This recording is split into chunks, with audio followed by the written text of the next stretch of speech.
ومن أحسن قولا ممن دعا إلى الله وعمل صالحا وقال إنني من المسلمين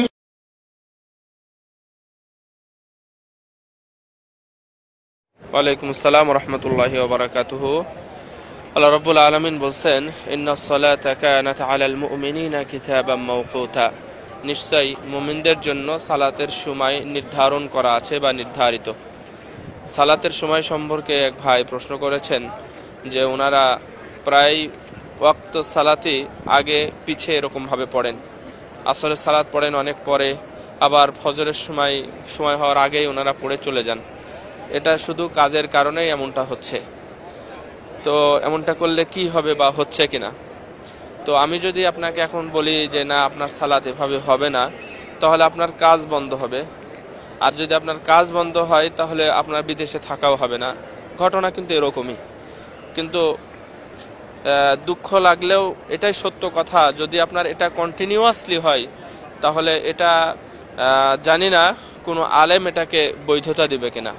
আল্লাহ রাব্বুল আলামিন সালাতের ব্যাপারে যত কথা বলেছেন, রাসূল সাল্লাল্লাহু আলাইহি ওয়াসাল্লাম যত কথা বলেছেন সালাতের ব্যাপারে, তো এত কথার সামনে রেখে, এই কথাগুলো সামনে রেখে সালাতের বিষয়টা আপনি যেভাবে উল্লেখ করছেন এটা অবশ্যই দুঃখজনক।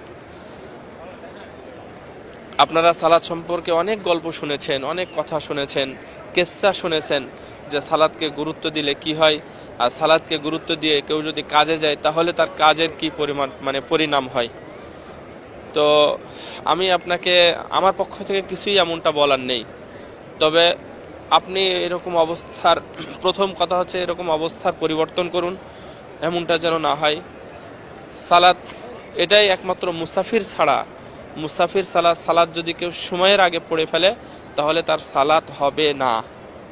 এবং এর জন্য সালাত কেউ যদি ভুলেও পড়ে ফেলে এবং পরবর্তী সালাতের এই মাসলাটা শুনে নেন, কেউ যদি সালাত ভুলেও পড়ে ফেলে, ধরে নেন মাগরিবের সালাত পড়ে ফেলেছে সূর্যাস্তের আগেই, সূর্য ডুবার আগেই, কিন্তু উনি জানতে পারলেন কিছুক্ষণ পরে, 20 মিনিট বা আধা ঘন্টা পরে জানতে পারলেন যে আসলে তখন সূর্য ডুবেই নিকো। তো যদি এশার সময় না হয়ে যায় তাহলে তাকে আবার সেই মাগরিবের সালাতটা আদায় করতে হবে। সালাত এত গুরুত্বপূর্ণ একটা অধ্যায়। তো সুতরাং আপনি যেভাবে বললেন, আসলে এভাবে সালাতকে তো মূল্যায়ন করা যাবে না ভাই। সেটা যে কোনো মূল্যে আপনার সময়কে চেঞ্জ করুন, অথবা কাজের পরিধি বা কাজের ক্ষেত্রটা, স্থানটা, মাজালটা চেঞ্জ করুন, নইলে আপনি সালাতকে মূল্যায়ন করতে পারবেন না। আর এটা যেহেতু আপনার কন্টিনিউয়াসলি একাধিন ঘটে গেল, সেটা ভিন্ন জিনিস। তো আমি আপনাকে অনুরোধ করব, হয় জায়গা চেঞ্জ করুন, না হলে সালাতের সময়টা ঠিকভাবে কাজের মধ্যেই আদায় করে নিন। আর সময়ের আগে সালাত হয় না একমাত্র মুসাফির ছাড়া, তাকদিম তাখির যারা করেন তাদের ছাড়া। জাযাকুমুল্লাহু খাইরা।